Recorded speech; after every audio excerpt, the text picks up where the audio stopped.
गुजरात ने कांग्रेस पार्टी को हमारा ओरिजिनल नेतृत्व दिया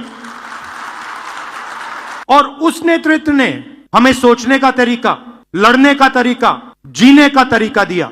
30 साल हो गए हम यहां सरकार में नहीं हैं और जब भी मैं आता हूं तो डिस्कशन 2017, 2012, 2007, 2022, 2027, मगर सवाल चुनाव का नहीं। जब तक जो हमारी जिम्मेदारी है उसको जब तक हम पूरा नहीं करेंगे, गुजरात की जनता हमें चुनाव नहीं जिताएगी। जिस दिन हमने अपनी जिम्मेदारी पूरी कर दी, उस दिन मैं आपको गारंटी करके कहता हूं कि गुजरात के सारे लोग कांग्रेस पार्टी को अपना समर्थन दे देंगे। गुजरात रास्ता देखना चाहती है। मैं डर के नहीं बोल रहा हूं, मैं शर्मा के नहीं बोल रहा हूं, मगर मैं आपके सामने ये बात रखना चाहता हूं कि चाहे हमारे कार्यकर्ता हो, चाहे राहुल गांधी हो, चाहे हमारे जनरल सेक्रेटरी हो, चाहे हमारे पीसीसी प्रेसिडेंट हो, हम गुजरात को रास्ता नहीं दिखा पा रहे हैं। गुजरात की जो लीडरशिप है उसमें 2 तरीके के लोग हैं, डिवीजन है। एक है जो जनता के साथ खड़ा है और जिसके दिल में कांग्रेस पार्टी की विचारधारा है, और दूसरा है जो जनता से कटा हुआ है और उसमें से आधे बीजेपी से मिले हैं। दोस्तों आदाब, नमस्कार, मैं अजहर शमीम और आप देख रहे हैं देश दुनिया। दोस्तों चलिए, देर से ही सही, कम से कम राहुल गांधी को समझ में तो आया कि कांग्रेस पार्टी में बीजेपी आरएसएस के स्लीपर सेल भी मौजूद हैं और वो बात इनको बहुत देर से समझ में आई। तो एक मुहावरा है कि जब सब कुछ लूट गया तब जागे तो क्या फ़ायदा। कांग्रेस पार्टी का जो इतिहास है वो हमेशा से ही ऐसा रहा है। कांग्रेस पार्टी इस देश की वाहिद ऐसी पार्टी है जो आज़ादी से पहले से ही इसमें वामपंथी विचारधारा के लोग भी रहे हैं, दक्षिण पंथ के लोग भी रहे हैं और समाजवादी भी रहे हैं। तो इसमें ऐसा कोई नया कुछ नहीं है कि इसमें कुछ बीजेपी और आरएसएस के लोग हैं। आरएसएस ने इसमें अपने लोगों को शामिल कर रखा है जो गाहे बगाहे कांग्रेस को दक्षिण पंथ की तरफ ले जाते हैं। और एक ये दौर, उस दौर में काफ़ी उरूज पर था जब नरसिम्हा राव प्रधानमंत्री हुए और ख़ुद इंदिरा जी भी, जब एक दौर आया जब इमरजेंसी उन्होंने लगाया था और इमरजेंसी के बाद कांग्रेस की हालत काफ़ी ख़राब हो गई थी। लोगों ने कांग्रेस को नकार दिया था और जनता पार्टी की सरकार बनी तो इंदिरा जी ने भी हिंदू कार्ड खेला और विश्व हिंदू परिषद उन्हीं के दौर में कायम हुई। उन्होंने ये आरएसएस के साथ गुप्त मीटिंग की और आरएसएस को समर्थन दिया और उनकी ही मदद से, उनके समर्थन से विश्व हिंदू परिषद मजबूत हुई और विश्व हिंदू परिषद ने राम मंदिर का मुद्दा उठाया, कलश यात्रा निकाली और इन सब के पीछे इंदिरा गांधी का समर्थन था, उनका हाथ था। इस चीज़ को खुद राजीव गांधी ने भी आगे बढ़ाया, इसलिए कि राजीव गांधी के सामने भी वही मामला था कि वो शाहबानों वाले मामले में फंस गए थे, जो मुसलमानों के समर्थन में उन्होंने एक स्टेप लिया था और पार्लियामेंट से ही पूरे कानून को ही बदलवा दिया।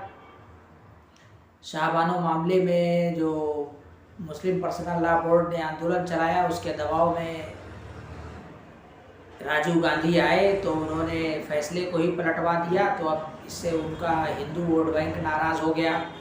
तो अब अपने बहुसंख्यक मतदाताओं को खुश करने के लिए उन्होंने अरुण नेहरू और अरुण सिंह, जो बीजेपी कांग्रेस में आरएसएस के स्लीपर सेल थे, खाकी पैंट या चड्डीधारी नेता थे जो कांग्रेस का मुखौटा लगाए हुए थे, लेकिन दरअसल वो आरएसएस के ही लोग थे। उनके कहने पर, उनके सलाह मशवरे पर राजीव गांधी ने अयोध्या में राम मंदिर का ताला खुलवाया और उसके बाद तो जो कुछ हुआ वो आप खूब जान रहे हैं, समझ रहे हैं। तो कांग्रेस में हमेशा से इस तरीके के नेता रहे हैं। अभी मध्य प्रदेश में अगर आप ले लीजिए तो वहाँ कमलनाथ का नाम आप ले सकते हैं। कमलनाथ ने ही ऐसा माहौल बनाया कि कांग्रेस वहाँ कमज़ोर हो गई और कांग्रेस का बंटाधार हो गया। वरना जब तक दिग्विजय सिंह थे वो एक प्रगतिशील नेता थे, अर्जुन सिंह थे वो एक प्रगतिशील नेता थे, हिंदू मुसलमान सबको साथ लेकर चलते थे, वो सेकुलर छवि के नेता थे। लेकिन बीच बीच में कांग्रेस में ऐसे नेता हमेशा से होते रहे हैं, चाहे वो कमलनाथ हो, चाहे उत्तर प्रदेश में वीर बहादुर सिंह का नाम आप ले सकते हैं कि वीर बहादुर सिंह और वीपी सिंह के ज़माने में वो एक यूपी के मुख्यमंत्री थे। तो एक दौर था कि जब काफ़ी दंगा फसाद उत्तर प्रदेश में चल रहा था और मुरादाबाद का दंगा हुआ, मलियाना हाशिमपुरा कांड हुआ, तो ये सब इनके पीछे इनका हाथ था वीर बहादुर सिंह का। और अभी हाल में अगर आप ले लें तो ये आपके असम के मुख्यमंत्री हैं हेमंत बिस्वा शर्मा। ये कांग्रेस में थे तो सेकुलर थे, जैसे ही इन्होंने कांग्रेस छोड़ा, बीजेपी ज्वाइन किया, तो ये सेकुलर से कम्युनल हो गए। अब ये पक्के राष्ट्रवादी हो गए, कट्टर हिंदू हो गए, हिंदुत्व का एक चेहरा हो गए हैं। और इनका जो भाषण है, इनका जो रवैया है मुसलमानों के खिलाफ किस तरीके का है वो आप देख सकते हैं, समझ सकते हैं। यही हाल बंगाल के एक नेता हैं शुभेंदु अधिकारी, उनका भी यही मामला है कि जब तक वो कांग्रेस में थे तो मुसलमानों के समर्थन से चुनाव जीतते थे, मुसलमानों के लीडर समझे जाते थे। और जैसे ही उन्होंने कांग्रेस छोड़ा, बीजेपी ज्वाइन किया, वो मुसलमानों के कट्टर दुश्मन हो गए, अब मुस्लिम विरोधी हो गए हैं। तो यहाँ तो मामला बिल्कुल पेशे वराना है, इन लोगों की कोई ख़ास विचारधारा नहीं है। ये मौके मौके से कपड़ा बदलते रहते हैं, अपनी सोच बदलते रहते हैं, अपनी विचारधारा बदलते रहते हैं। लेकिन ये बात सच है जो राहुल गांधी ने अभी हाल में गुजरात की अपनी कमेटी को लेकर कही है कि गुजरात में उन्होंने कहा कि जो यहाँ की कांग्रेस है उसमें काफ़ी स्लीपर सेल हैं और हम इसकी छटनी करेंगे। तो राहुल गांधी को ये काम तो बहुत पहले कर लेना चाहिए था, लेकिन चलिए देर आए दुरुस्त आए। अब से राहुल गांधी को चाहिए कि वो कांग्रेस की ओवरहालिंग करें। कांग्रेस में जो भी आरएसएस के लोग हैं, जो आरएसएस के लिए काम कर रहे हैं, जो कांग्रेस पार्टी को खोखला कर रहे हैं, नुकसान पहुंचा रहे हैं, उनको जल्द से जल्द बाहर करें। और कांग्रेस में वाकई जो कांग्रेस की विचारधारा के लोग हैं, गांधीयन विचारधारा को फॉलो करते हैं, समाजवाद को मानते हैं, सेकुलरिज्म को मानते हैं, उन्हीं को पार्टी में शामिल करें, उन्हीं को पार्टी में पद दें और ख़ुद भी अब वो सॉफ्ट हिंदुत्व की राजनीति को किनारे लगाएं। और वाकई जो उनकी अपनी कांग्रेस की जो अपनी सेकुलर विचारधारा है उस पर ही आधारित वो अगर राजनीति करें और उसी को आगे लेकर चलें, तो ऐसा नहीं है कि कांग्रेस पार्टी फिर से पुनर्जीवित नहीं होगी।